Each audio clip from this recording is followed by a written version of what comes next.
Você vendo a praia de muito longe, essa sensação que você tem, que é um lugar de muito lazer, de muita quase euforia, mas quando você olha o ritmo daquilo, as pessoas naquela cadência repetitiva, tudo que é muito repetitivo, né, se torna um pouco melancólico, uma sensação de isolamento total.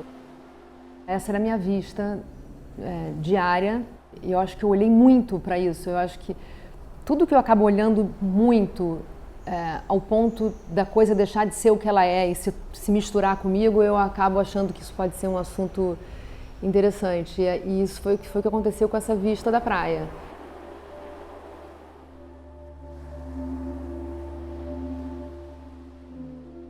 Eu acho que talvez a coisa mais difícil na arte é saber o que falar, né?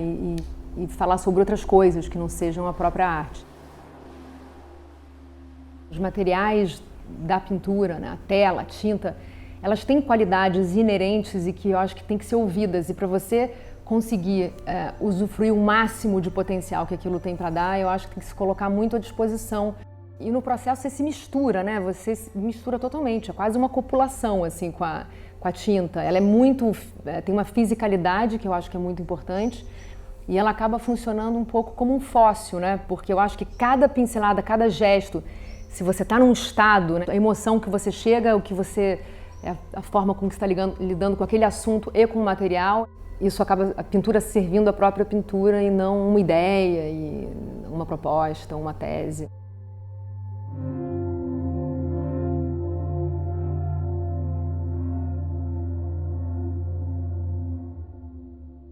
Essas paisagens, e elas começaram com, na verdade no início ia fazer uma exposição só de retratos, e aí nesse primeiro retrato que eu fiz de uma pessoa que eu pinto muito, que eu tenho alguma intimidade, ela dormiu e eu comecei a entender que eu estava muito mais interessada nas relações todas em volta dela, tinham várias coisas acontecendo que se relacionavam e eu acabei fazendo daquela figura dormindo uma paisagem.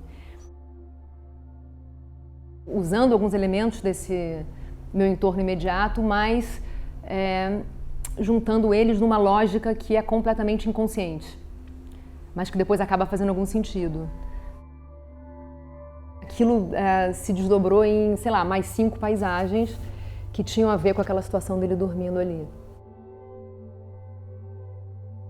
Tem horas que eu funciono quase como um escritor, assim, eu sempre faço esse paralelo porque eu acho que tem a ver o processo em muitos momentos da minha vida. Eu acho que eu trabalho sozinha, olhando muito para dentro, assim, fica uma coisa meio onírica, um fluxo muito rápido de pensamento, que eu não sei tanto o que eu estou fazendo, mas ao mesmo tempo é muito narrativo, é muito figurativo.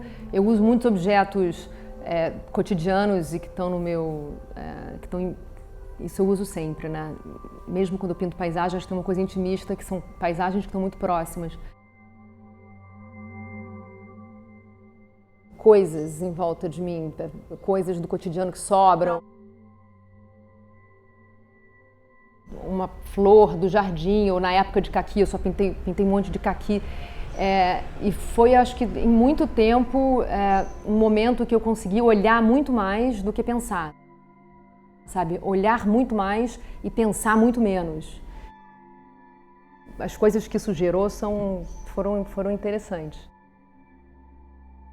Eu sempre olhei muito para a pré-renascença e eu sempre olhei muito para, na época que eu fazia os autorretratos, eu olhava para as pinturas egípcias, por exemplo, os retratos egípcios que eles usavam nos túmulos, nas múmias, né? Retratos de múmias egípcias. Aquela forma de contar a história que tem esses espaços de tempo, né? Mais dilatado no meio. E a simplificação da arquitetura, tem vários elementos assim na pré-renascença que eu era muito fascinada.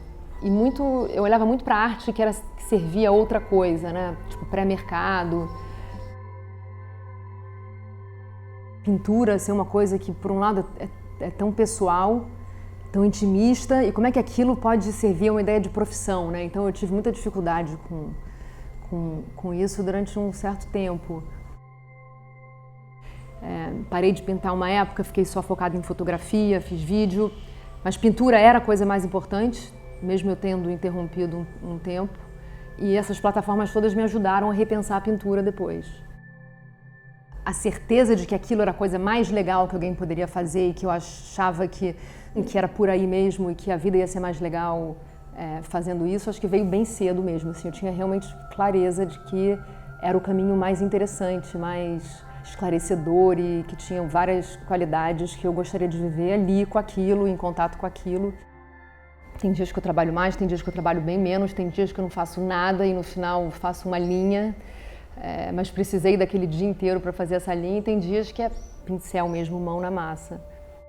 Sempre tem um lado que você está caminhando muito no escuro e vai fazendo coisas que você... É sempre um processo retroativo, assim, de conscientização do que você vem fazendo. E eu acho que eu agora, nesse ponto, já percebo um pouco essa oscilação, mas que tem uma coerência total de como eu funciono, que tem a ver com a minha personalidade, como eu processo as coisas em volta de mim.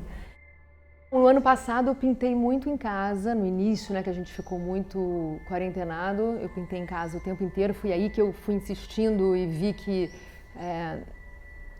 era uma delícia pintar dessa maneira, então eu acabei ficando um pouco mais em casa. Há muito tempo que eu não me permitia pintar dessa forma, numa constante. E também o exercício de olhar muito para o mundo em volta no momento que isso tudo esteja acontecendo, que as transformações são profundas e muito rápidas, é muito interessante, assim. É uma forma de você cuidar do que está em volta de você, né? Meio uma maternidade, assim, da pintura. A pintura acaba sendo um gesto de cuidado.